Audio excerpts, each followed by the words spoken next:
Synthetic fibres and plastics.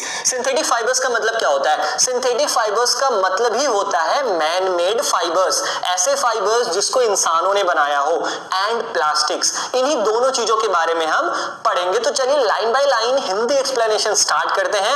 आपको chapter के and होते होते इस चैप्टर 3 के सारे डाउट्स क्लियर हो जाएंगे, तो बिल्कुल भी वीडियो को मिस मत करना, क्योंकि अगर आपने स्किप किया तो वीडियो समझ में नहीं आएगा।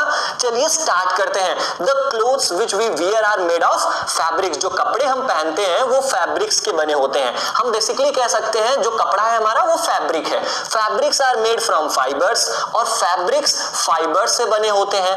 ऑब्टेन्ड फ्रॉम नेचुरल और आर्टिफिशियल सोर्सेस। अब फाइबर या तो नेचुरल तरीके से हम ऑब्टेन कर सकते हैं या आर्टिफिशियल सोर्सेस से।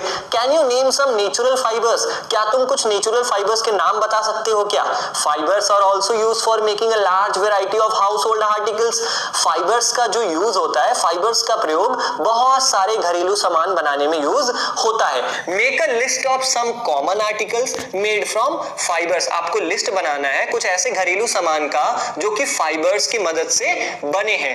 Try to separate them into those made from natural fibres and those made from artificial fibres. आपको क्या करना है, उन सारे घरेलू सामानों का नाम लिख लेना है जो कि फाइबर्स से बने हैं। अब आपको अलग करना है कि ये वाला नेचुरल फाइबर से बना है, ये वाला आर्टिफिशियल फाइबर से बना है। अब हमने आपका काम आसान करने के लिए नेचुरल एंड आर्टिफिशियल फाइबर से कौन-कौन से घरेलू सामान बनते हैं उनकी लिस्ट हमने आपको दे दी है। जैसे सीरियल नंबर 1 रोप, रस्सी। रस्सी हमारा आर्टिफिशियल फाइबर से बनता है। उस फाइबर का क्या नाम है? नायलॉन। ठीक है। दूसरा सॉक्स, मोजे। मोजे हमारे आर्टिफिशियल फाइबर से बनता है। और किस फाइबर से बनता है? एक्रिलिक उसका नाम है। ठीक है।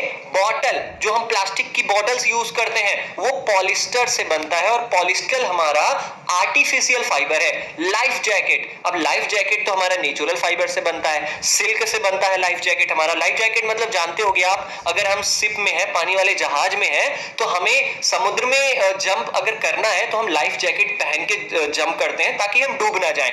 मैट, मैट मतलब चटाई। अब आप सबके घरों में चटाई होती है, और चटाई हमारा नेचुरल फाइबर से बना होता है। कौन से फाइबर से बनती है चटाई? जूट। जूट की मदद से हमारा मैट बनता है। तो आगे, why did you label some fibres as artificial? तुमने यहाँ पर लिस्ट में कुछ फाइबर्स को आर्टिफिशियल फाइबर क्यों कहा है? तुम्हारा क्या मतलब है आर्टिफिशियल फाइबर्स से? तो आर्टिफिशियल फाइबर्स मतलब मैन मेड फाइबर्स जिसे इंसानों ने बनाया हो।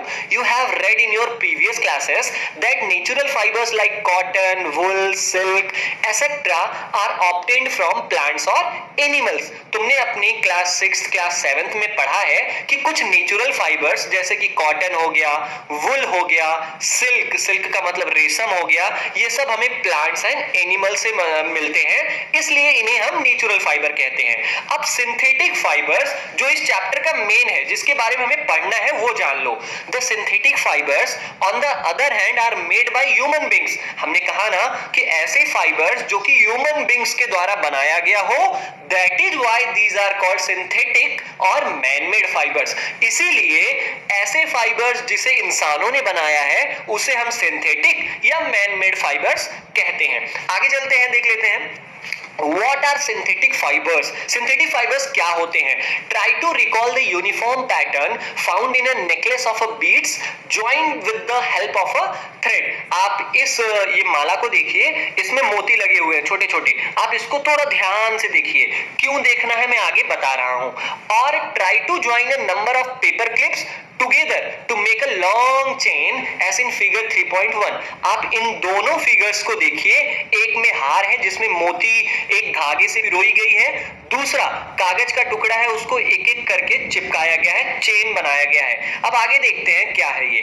अ synthetic fibre is also a chain of small units joint together. अब सिंथेटिक फाइबर भी हमारा ऐसा ही होता है, ये छोटी छोटी स्मॉल यूनिट से बनके एक बहुत लार्ज यूनिट बना लेता देता है, ठीक है। Each small unit is actually a chemical substance, और जो नेचर ये आर्टिफिशियल फाइबर, जो सिंथेटिक फाइबर्स में जो छोटे छोटे यूनिट्स होते हैं ना, इनको हम क्या कहते हैं, इनको हम केमिकल सब्सटेंस कहते हैं। Many such units combine to form a large single unit called polymer. अब ये छोटे छोटे जो सिंगल यूनिट्स है ना, वो कंबाइन होते हैं, एक साथ मिल जाते हैं और एक बड़ा यूनिट बना लेते हैं जिसको हम पॉलीमर कहते हैं। मतलब यहां तक आपको इतना पता चला कि सिंथेटिक फाइबर्स, ये जो चेन दिख रही है ना आपको, इसी की तरह एक फाइबर होता है जो कि बहुत छोटे छोटे यूनिट से मिलकर बना होता है।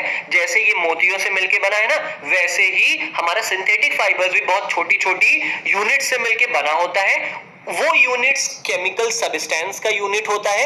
अब क्या यूनिट का नाम क्या है, उसको हम मोनोमर कहते हैं। तो छोटे छोटे यूनिट से वो बड़ी यूनिट बनाता है जिसको हम क्या कहते हैं, पॉलीमर कहते हैं। आगे देखते हैं, the word polymer comes from two Greek words. Polymer शब्द कहां से आया, ये ग्रीक वर्ड है, मतलब ग्रीस देश का ये वर्ड है। पॉली का मतलब होता है बहुत सारे, और मर का मतलब होता है छोटे छोटे हिस्से। तो बहुत सारे छोटे छोटे हिस्से को हम पॉलीमर कहते हैं। समझ गए आप? यस, आगे चलते हैं हम। Polymer occurs in nature also. Polymer जो है हमारा, वो हमारी प्राकृतिक तौर से भी पाया जा सकता है। जैसे कि कॉटन हो गया, cotton for example is a polymer called cellulose. अब कॉटन मतलब तो आप जानते हो रुई, रुई का जो पॉलीमर होता है वो उसको हम कहते हैं सेलुलोज। अब पॉलीमर सेलुलोज है, तो ये जो पूरा सेलुलोज है वो छोटी छोटी यूनिट से मिलकर बना होगा, और वो छोटे छोटे यूनिट्स किसके हैं, ग्लूकोज के यूनिट्स हैं। तो ग्लूकोज यहां पर हमारा मोनोमर हो गया और सेलुलोज हमारा क्या हो गया, पॉलीमर हो गया। तो आई थिंक आपको समझ में आ गया होगा। बेसिकली हमने यहां तक ये पढ़ा कि जो छोटे छोटे यूनिट से मिलके बड़े यूनिट्स बनते हैं, उसी को हम सिंथेटिक फाइबर्स कहते हैं। छोटे छोटे यूनिट्स को हम मोनोमर कहते हैं और बड़े बड़े यूनिट्स को हम क्या कहते हैं, पॉलीमर कहते हैं। आगे